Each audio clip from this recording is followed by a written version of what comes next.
गलत करके कोई मरा मैंने कोई सुना नहीं जी। लेकिन जितने लोग दवा खा करके मरते हैं उससे ज्यादा लोग गलत प्रिस्क्रिप्शन से मरते हैं। ये डेथ बाय प्रिस्क्रिप्शन एलोपैथी के डॉक्टरों के द्वारा लिखी हुई किताब है और WHO भी मानता है। अब बताओ, तो ये गलत प्रिस्क्रिप्शन नहीं होना चाहिए। योग में भी थोड़ी सावधानी रखनी चाहिए। बाबा, आप भी कोई मौका नहीं छोड़ते एलोपैथी को बताने के लिए कि उसमें दम नहीं है ज्यादा, आप भी कोई मौका नहीं छोड़ते। अभी भी आपने योग में भी एक किताब दिखा दी। चलिए, मैं अब नहीं, ये तो एलोपैथी के डॉक्टरों ने बताया अमित भाई, उनकी बात बता रहा हूं। मैं वही तो कह रहा हूं, मौका नहीं छोड़ते आप। आपने किताब का जिक्र किया तो मैंने बोला आप भी कोई मौका नहीं छोड़ते। आशुतोष पाटिल का मैं रुख करता हूं, हमारे साथ जुड़े हुए हैं न्यूज 18 लोकमत, हमारा जो मराठी चैनल है, बहुत जाना माना चैनल है, उसके संपादक। सवाल पूछिए आशु भाई। आशुतोष जी जी जी अमित जी।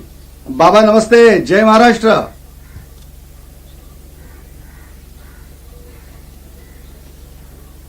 सगळ्या बंधू भगिनींना माझ्या हृदयापासून खूप खूप प्रणाम।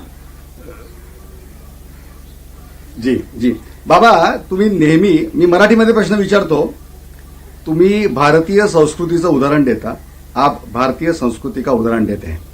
भारतीय संस्कृती में दूसरों के ज्ञान का आदर करना, दुसऱ्याच्या ज्ञानाचा आदर करणं हे आपण नेहमी पाहतो। तुम्ही बोलता बोलता ॲलोपॅथीला टोमणे मारता, टीका करता। तुम्ही आता एक नुकतंच विधान पण केलं होतं की कोणाच्या बापात हिंमत आहे का की मला हात लावण्याची। तुम्ही महाराष्ट्रामध्ये येऊन अशी धमकी देऊ शकाल?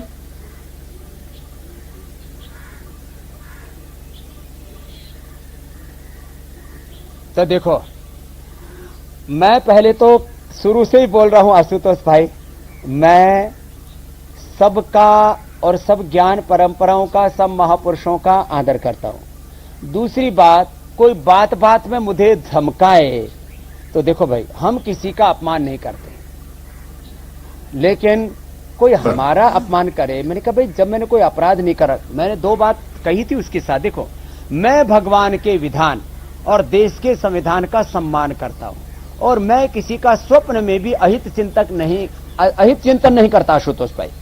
तो दूसरा लोग बार बार कहे इसको जेल में ठोकेंगे, इसको फांसी पर लटकाएंगे, बाबा अपराधी है, बाबा आतंकवादी है, ये कहना तो गलत है ना आशुतोष भाई। बस इतनी सी बात है। बात कोई किसी भी तरह से ज्ञान का अनादर करने की, किसी पैथी का अनादर करने की कोई मनसा आशुतोष भाई न थी, न है, न होगी। बर बाबा, आणखीन एक प्रश्न आहे की महाराष्ट्र में थर्ड वेव आशुतोष, अगर हिंदी में बोलेंगे तो हमारे सारे व्यूअर्स सुन पाएंगे, समझ पाएंगे। जी जी, जो महाराष्ट्र में जो थर्ड वेव आने की संभावना जताई जा रही है, उसमें बच्चों को खतरा दिखाया जा रहा है। तो क्या बच्चों में इम्यूनिटी पावर बढ़ाने के लिए कुछ आप सलाह दे सकते हैं, या योगा में कुछ सलाह है?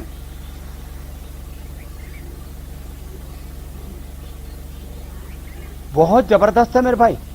भस्त्रिका, कपालभाति, अनुलोम विलोम के साथ साथ बच्चों को सूर्य नमस्कार 10 बार रोज करना चाहिए और उनको शीर्षासन, सर्वांगासन, हलासन, चक्रासन, पश्चिमोत्तानासन। मैं एक दिन आर पार में आमिष भाई के साथ पूरा योग का सत्र ले लूंगा, क्योंकि अभी तो हम जो है विवादों में से बाहर निकलने के लिए संवाद कर रहे हैं, लेकिन योग से निश्चित रूप से बच्चों की इम्यूनिटी बढ़ेगी। और मैंने 6 महीने के बच्चों से लेकर के और 5-10 साल के बच्चों को खाली योगाभ्यास करा करके और सिला तुलसी, फिर कोई कहेगा 100 बाबा जी बेचने के लिए तो नहीं बता रहे यार, अपने घर में सिला जी, तुलसी, गिलोय पी लो ना। मैं कोई बेचने बाचने की बात नहीं कर रहा हूं। ये करवा करके मैंने 3 से 5 दिन के अंदर जो बहुत ही काफी जिनके ऊपर बच्चों के ऊपर अटैक हुआ उनको प्रोटेक्ट किया है और बच्चों में इम्यूनिटी आंसू भाई बहुत अच्छी होती है। योग करने से यो इम्यूनिटी और इतनी स्ट्रांग हो जाती है कि किसी भी प्रकार से बच्चों के ऊपर कोरोना किसी प्रकार से कोई दुष्प्रभाव नहीं डाल पाएगा। बाबा, क्योंकि अभी हमारे साथ बिहार के संपादक भी है ब्रिजमोहन सिंह, वो भी सवाल पूछना चाहते हैं। ब्रिजमोहन, जल्दी से सवाल पूछिए अपना।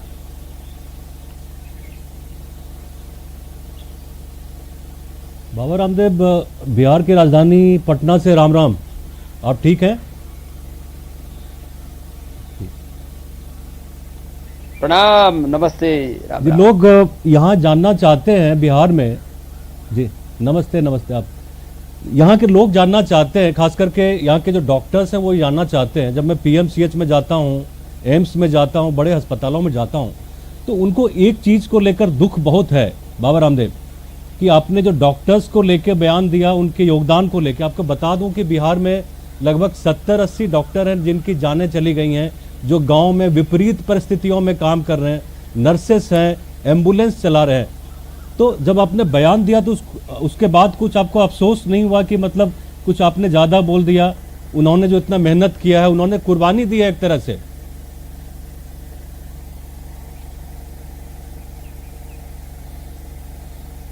मैंने तो अपने बयान की शुरुआत ही ब्रिजमोहन भाई यहां से की कि मैं जिन डॉक्टरों ने अपने प्राणों की आहुति दे करके दूसरों की जान बचाई, मैं उनको सलाम करता हूं, उनको वंदन करता हूं। ये दरअसल गलतफहमी हुई, उसको तो मैंने पहले ही से ही उसको निराकरण कर चुका हूं और अभी भी मैं वापस कह रहा हूं, मैं कतई किसी डॉक्टर का अपमान करना तो बहुत दूर की बात रही। मैं तो किसी चींटी से लेकर के इस पूरे अस्तित्व को भगवान का स्वरूप मानता हूं, किसी का अनादर करने का प्रश्न ही नहीं है।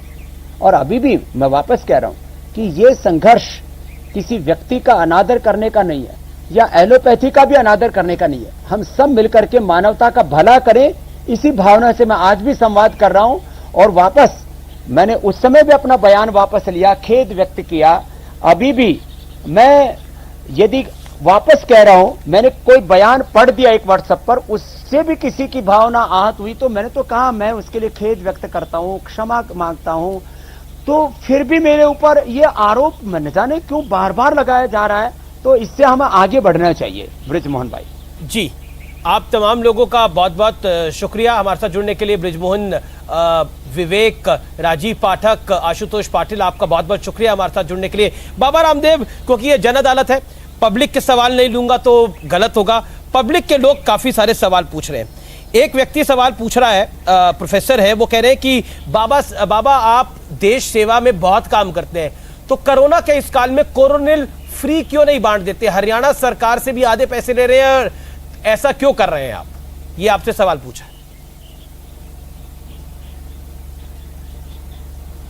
देखो, हमने करीब करीब 40 से 50 करोड़ रुपए की इस देश में पतंजलि की तरफ से सेवा की है। जो प्रोफेसर साहब हैं वो भी अपनी तनख्वाह थोड़ी सी दान में दे दे, तो आधा मैं दे देता हूं, आधा वो दे दे। अरे मैंने तो देश के लोगों के बूते पर ये योग आयुर्वेद का इतना बड़ा सेवा का संस्थान खड़ा किया। मैं गवर्नमेंट से कोई पैसे नहीं लेता हूं, मैं वो एनजीओ नहीं हूं जो विदेशों से पैसे लेता हूं। मैं तो देश के लोगों से कोड़ी कोड़ी करके ये सारा इतना बड़ा योग का आयुर्वेद का विस्तार किया। इसलिए जो है जितना मुझे करना चाहिए उससे ज्यादा मैं करता हूं। हमेशा हर साल करीब 250 से 500 करोड़ रुपए की मैं चैरिटी करता हूं और आगे भी